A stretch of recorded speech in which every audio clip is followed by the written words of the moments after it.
El caso venezolano se desenvuelve en 10 años fundamentalmente que se cumplen en diciembre de la duración de un proceso político complejo, interesante, con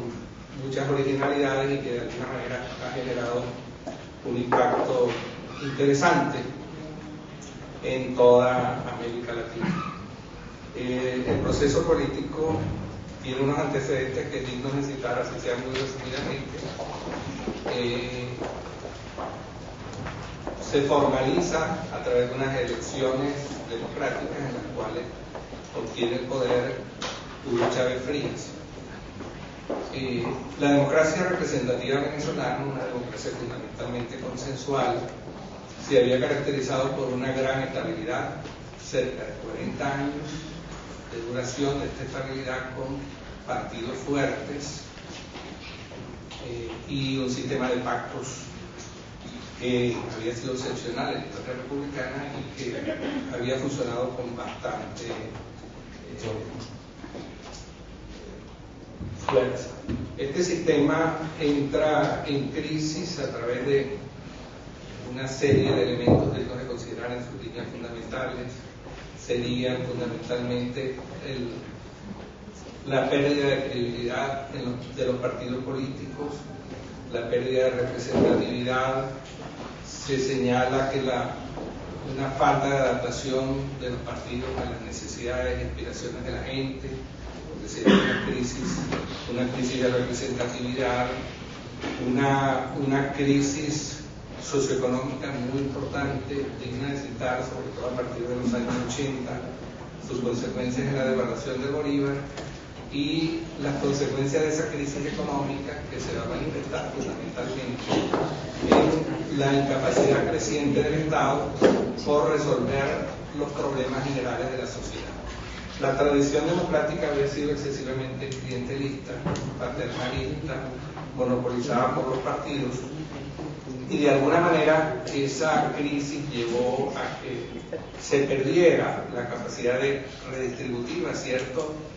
que con muchas debilidades, pero que orientaba la acción del sistema y que permitía de alguna manera una redistribución, cierto que desigual, pero que llegaba a todo o a la mayoría de los sectores de la población. Esto llevó a un rechazo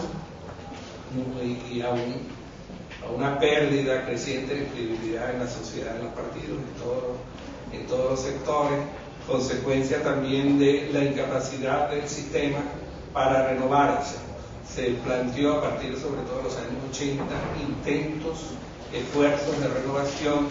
que se manifestaban en el más conocido, el intento de reforma del Estado, abrir un proceso de descentralización. Es cierto que se terminó abriendo el año 89 con la elección de los gobernadores del Estado, de los alcaldes, pero todavía una reforma todavía muy tímida y otros aspectos importantes de la reforma institucional no se llevaron a cabo con muchas dificultades y sin lograr los objetivos propuestos. Lo cierto es que esta pérdida de credibilidad en los partidos y en la democracia hizo aguas fundamentalmente tiene una primera crisis muy fuerte en el año 89 con una fuerte explosión social y luego en el año 92 donde se producen dos intentos de golpe de Estado. El primero, los dos, de alguna manera, con la presencia importante de Chávez, pero sobre todo el primero y el más relevante, los dos en el año 1992, que plantean la necesidad en el país ya urgente de llevar adelante una reforma política seria y alguna significación hacia el futuro. Lo cierto es que los partidos no son capaces de llevar el proceso adelante. Se habla de una posibilidad de una reforma constitucional que no llega a ningún lado. Los planteos de reforma, sobre todo en el plano económico y de estructuras económicas para de alguna manera romper con un Estado excesivamente interventor en la vida económica, social, excesivamente burocratizado y además que salpicado por permanentes hechos de corrupción política en los cuales, por cierto, se producían grandes escándalos sociales y no se le daba ningún tipo de solución esos hechos de corrupción. Bueno, llega el año 98, los partidos ya habían dado muestras de agotamiento muy fuerte. El año 94, el año 93, las últimas elecciones, ya por primera vez los partidos pierden unas elecciones. El candidato triunfador es un candidato que, si bien había sido fundador de partidos, se había sido separado del partido del cual formó parte, el partido COPEI, el doctor Rafael Caldera, y a partir de entonces pues se abre un proceso de pluralización política muy fuerte y con una muy poca visión sobre cómo, de alguna manera, sobre todo los sectores políticos tradicionales, encontrar una salida adecuada a la crisis. Frente a esto, la figura de Chávez, que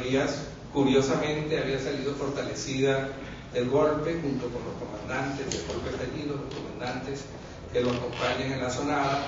son, después de un periodo relativamente corto de cárcel, son indultados por el presidente Caldera. Y si bien en un primer momento, sobre todo Chávez, tiene una posición fuertemente abstencionista, de rechazo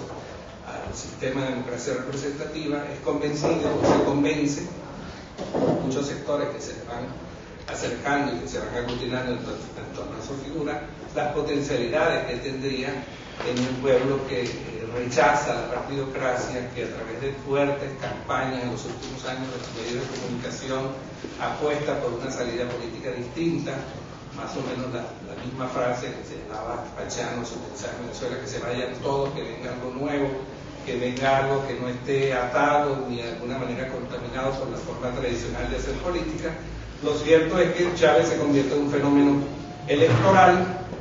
y ese fenómeno electoral pues tiene una victoria apabullante, determinante en 1998, y asume la presidencia de la República.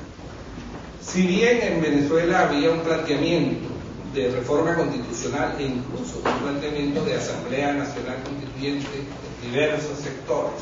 de la sociedad venezolana, esos planteamientos no habían cuajado de ninguna manera, ni reformas parciales, ni reformas generales, ni menos convocatoria de una Asamblea Nacional Constituyente, entre otras razones, por el convencimiento de que una convocatoria, una Asamblea Constituyente podría llevar a pérdidas muy fuertes de poder por parte de los partidos tradicionales. Chávez gana las elecciones y uno de sus primeros actos precisamente es convocar una Asamblea Nacional Constituyente dentro de un fuerte apoyo popular, una decisión significativa del Tribunal Supremo de Justicia que abre las puertas a la constituyente desde el punto de vista jurídico, en la medida en que no estaba pautada como mecanismo de reforma dentro de la Constitución, y utilizando los argumentos clásicos de la soberanía popular, de que la representación no agota la democracia, y gracias a la posibilidad de un referéndum contemplado en la ley, un referéndum consultivo, en la ley electoral pues se abrió la posibilidad a la constituyente, gracias, repito, una interpretación que se discutió, pero en todo caso viabilizó la convocatoria constituyente. Chávez obtiene, y su partidario, el Polo Patriótico, que son un conjunto de fuerzas políticas variadas que se aglutinan en torno al presidente, diferentes partidos y movimientos políticos, obtiene aproximadamente el 60% de los votos, pero el 90%, más del 90% de la representación en la Asamblea. Esa representación en la Asamblea viene dada por un sistema electoral nominal que favoreció evidentemente a un grupo que estaba muy homogéneo, muy unido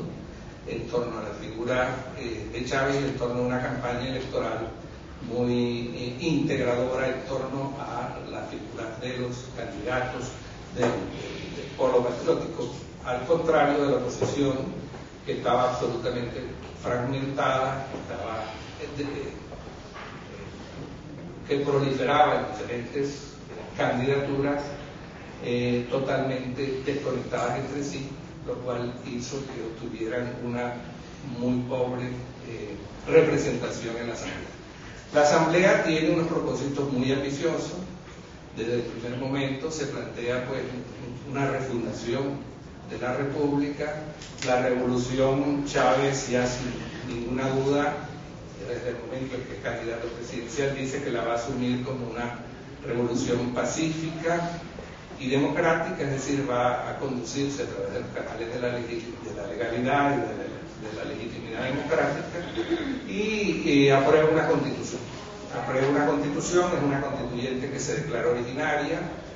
si bien no disuelve formalmente el Congreso, bueno, para un proceso tan largo y tan complejo como el nuestro, pero bueno, el tiempo es inexorable, se aprueba una constitución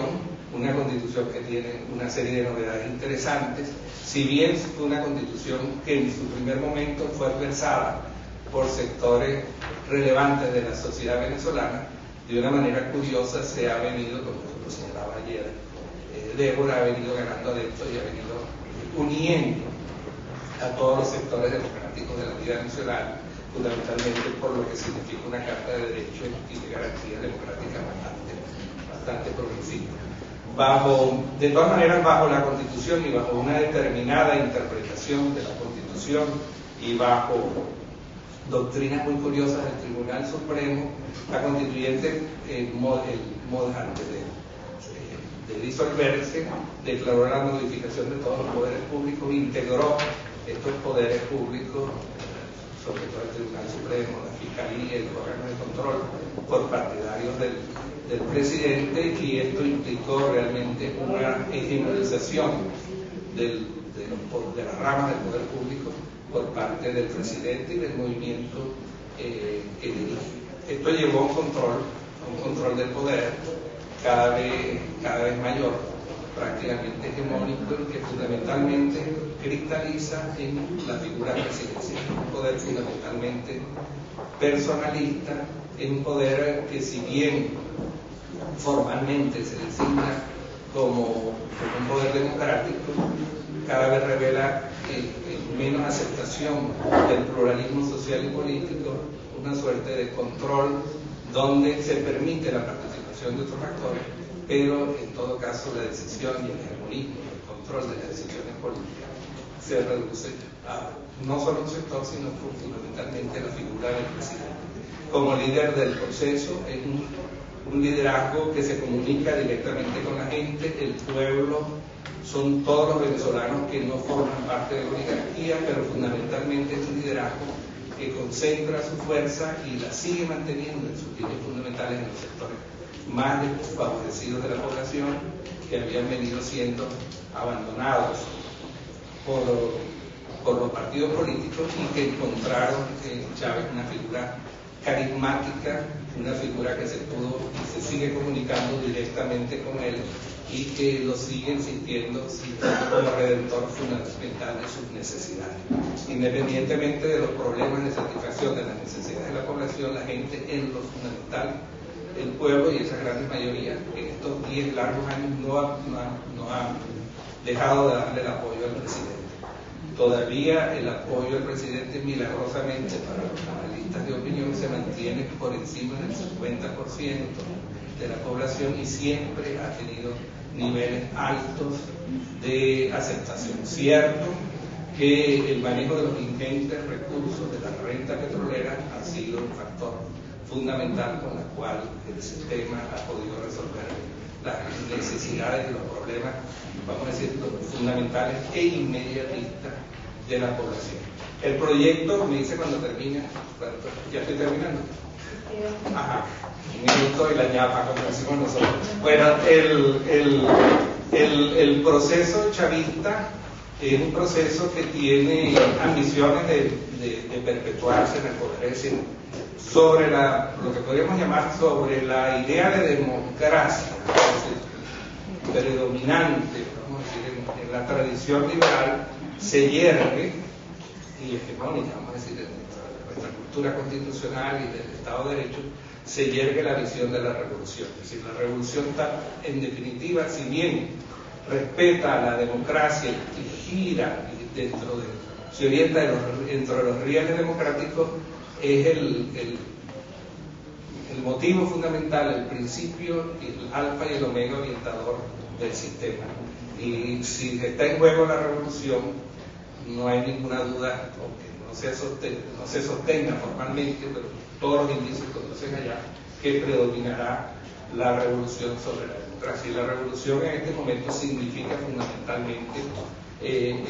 hasta ahora el mantenimiento de la figura de Chávez dirigiendo un asunto del Estado. Es decir, es una revolución encarnada fuertemente en una persona que no tiene sustituto, es una persona que de alguna manera encarna todos los ideales y las aspiraciones por las cuales piensa reírse. La situación actual, bueno, hubo un solo momento no, ha habido momentos difíciles, pero en fin, un momento de inflexión que fue el año 2007, en diciembre, una reforma constitucional que pretendió hacer avanzar el proceso revolucionario,